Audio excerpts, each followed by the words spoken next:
27.3/4 भागेला 18.3/4 बरोबर किती? संख्या कशा स्वरूपात लिहिलेले आहे? कसे? पूर्णांकामध्ये आहे का अपूर्णांकामध्ये आहे का पूर्णांकयुक्त अपूर्णांकामध्ये?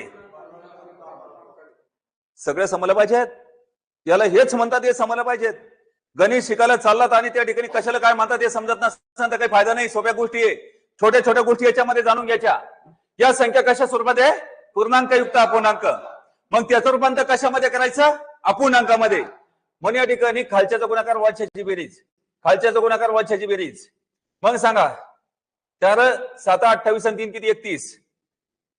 हा चाले 3 आणि 4 दोन्ही 8, 8 आणि 3 किती? 11.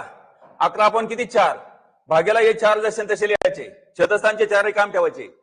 18 + 72 आणि 3 किती झाले? 75. पण इथं भाग्याचं रूपांतर कशामध्ये करायचंय? गुणाकारामध्ये करायचंय. तर भाग्याच्या ठिकाणी कोणतं बटन दाबायचं? भाग्याच्या ठिकाणी कोणतं बटन दाबायचं? मग गुन्हेला बटन दाबलं काय होईल? खालची संख्यावर. मग सांगा 4 वर 75 खाली. 4 आणि 4 कोणत्या पाड्यामध्ये? 4च्या. 4 1 4, 4 1 4. 75 आणि 111 कोणत्या पाड्यामध्ये? 3च्या. 3 25 नाही 3 25 75 आणि 3 37 111.